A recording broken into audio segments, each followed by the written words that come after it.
यहाँ से माया और मुक्ति का अगला भाग प्रारंभ करते हैं। सारे धर्मों की, चाहे वे किसी भी रूप में मनुष्य के निकट अपनी अभिव्यक्ति करते हों, यही एक सामान्य केंद्रीय नींव है और वह है संसार के बाहर जाने का अर्थात मुक्ति का उपदेश। इन सब धर्मों का उद्देश्य संसार और धर्म के बीच सुलह कराना नहीं, पर धर्म को अपने आदर्श में दृढ़ प्रतिष्ठित करना है। संसार के साथ बिना समझौता किए ही उसकी जटिल समस्या का समाधान करना है। प्रत्येक धर्म इसका प्रचार करता है और वेदांत का कर्तव्य है इन सभी महत्वाकांक्षाओं में सामंजस्य स्थापित करना और संसार के सारे उच्चतम और निम्नतम धर्मों विद्यमान सामान्य तत्वों को अभिव्यक्त करना। हम जिसको अत्यंत भ्रांत अंधविश्वास कहते हैं और जो सर्वोच्च दर्शन है, सभी की यही एक साधारण नींव है कि वे सभी इस प्रकार के संकट से निस्तार पाने का मार्ग दिखाते हैं और अधिकांश में किसी प्रपंचातीत पुरुष विशेष की सहायता से अर्थात प्राकृतिक नियमों में आबद्ध रहने वाले नित्य मुक्त पुरुष विशेष की सहायता से इस मुक्ति की प्राप्ति करनी पड़ती है। इस मुक्त पुरुष के संबंध में नाना प्रकार की कठिनाइयाँ और मतभेद होने पर भी वह ब्रह्मा सगुण है या निर्गुण, मनुष्य की भांति ज्ञान संपन्न है अथवा नहीं, वह पुरुष है, स्त्री या निर्लिंग, इस प्रकार के अनंत विचार तथा विभिन्न मतों के प्रबल विरोध होने पर भी मूलभूत तत्व एक ही है। विविध मतवादों से इस प्रचंड परस्पर विरोध के बावजूद हमें उन सब में एकता का एक स्वर्ण सूत्र मिलता है और इस दर्शन में ही इस स्वर्ण सूत्र की खोज हुई है, जो हमारी दृष्टि के सामने थोड़ा थोड़ा करके अभिव्यक्त हुआ है। और यह सामान्य तत्व की इस अभिव्यक्त का पहला सोपान है कि हम सभी मुक्ति की ही और अग्रसर हो रहे हैं। अपने सुख दुख, विपत्ति और कष्ट सभी अवस्थाओं में हम यह आश्चर्य की बात देखते हैं कि हम सभी धीरे धीरे मुक्ति की ओर अग्रसर हो रहे हैं। प्रश्न उठा, यह जगत वास्तव में क्या है? कहाँ से इसकी उत्पत्ति हुई और कहाँ इसका लय है? और इसका उत्तर था, मुक्ति से ही इसकी उत्पत्ति हुई। मुक्ति में यह विश्राम करता है और अंत में मुक्ति में ही इसका लय हो जाता है। यह जो मुक्ति की भावना है कि वास्तव में हम मुक्त हैं, इस आश्चर्यजनक भावना के बिना हम एक क्षण भी नहीं चल सकते। इस भाव के बिना तुम्हारे सभी कार्य, यहाँ तक कि तुम्हारा जीवन तक व्यर्थ है। प्रत्येक क्षण प्रकृति यह सिद्ध किए दे रही है कि हम दास हैं, पर उसके साथ ही यह दूसरा भाव भी हमारे मन में उत्पन्न होता रहता है कि हम मुक्त हैं। प्रत्येक क्षण हम माया से आहत होकर बद्ध से प्रतीत होते हैं, पर उसी क्षण उसी आघात के साथ ही हम बद्ध हैं।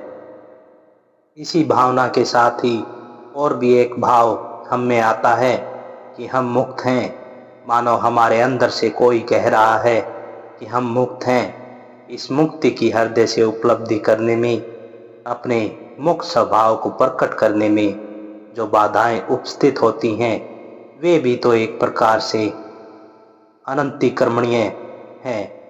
तो भी अंदर से हमारे हृदय के अंतस्थल से मानो कोई सर्वदा कहता रहता है, मैं मुक्त हूँ, मैं हूँ।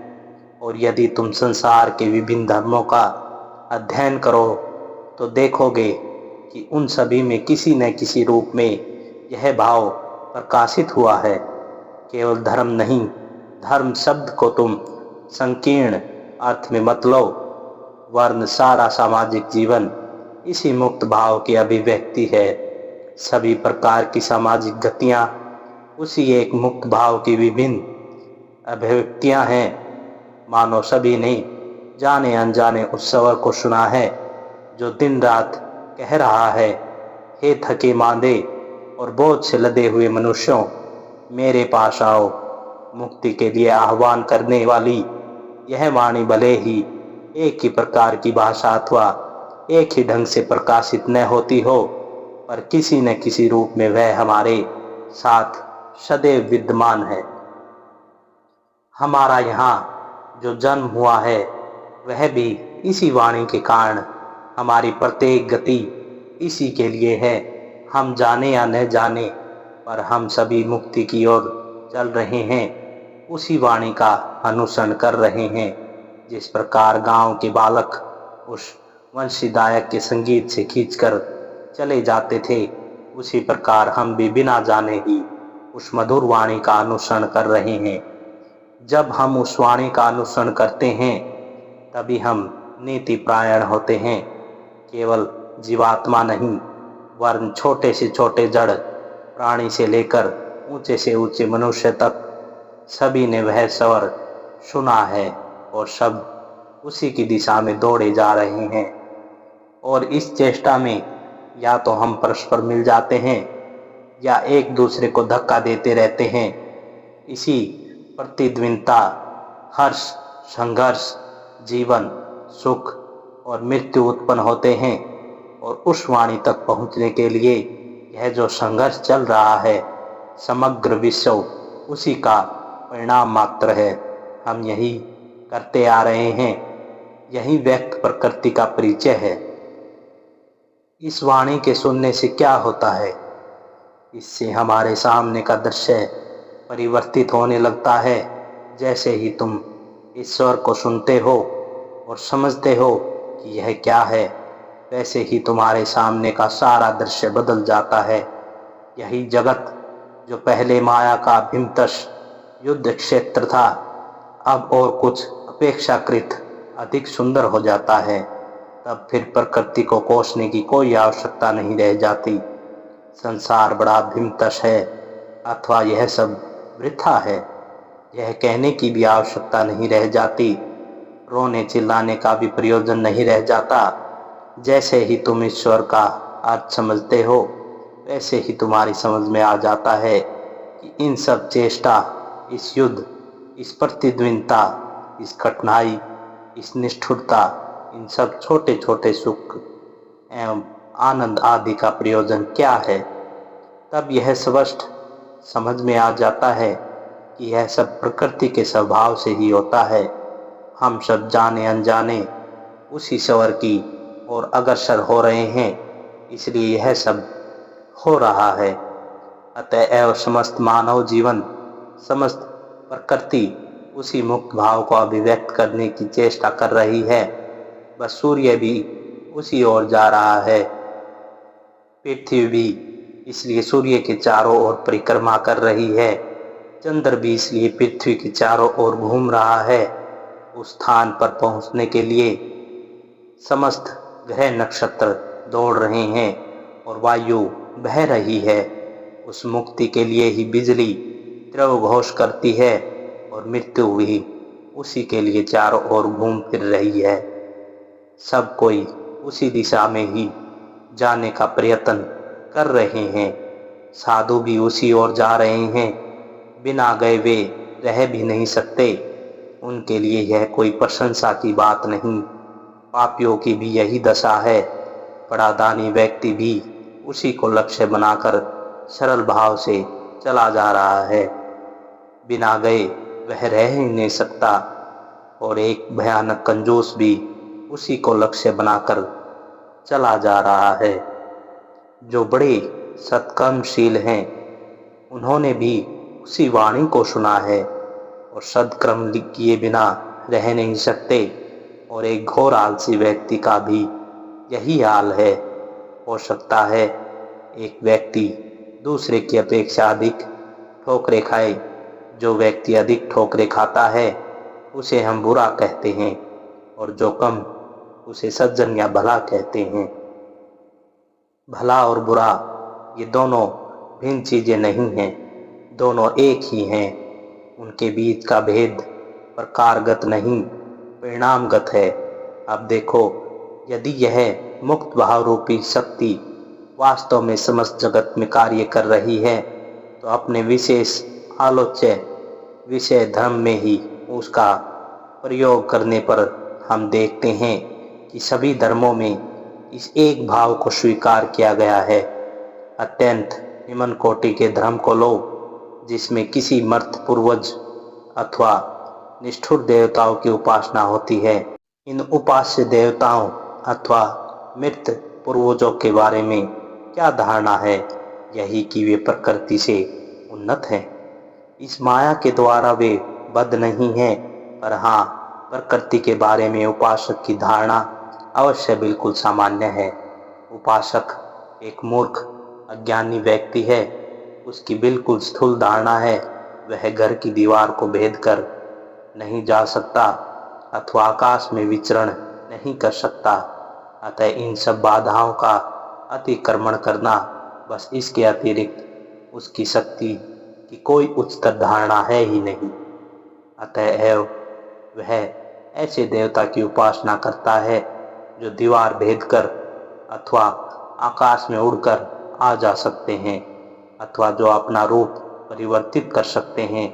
दार्शनिक भाव से देखने पर इस प्रकार की देव उपासना में कौन सा रहस्य है? यह कि यहाँ भी वह मुक्ति की भाव मौजूद है।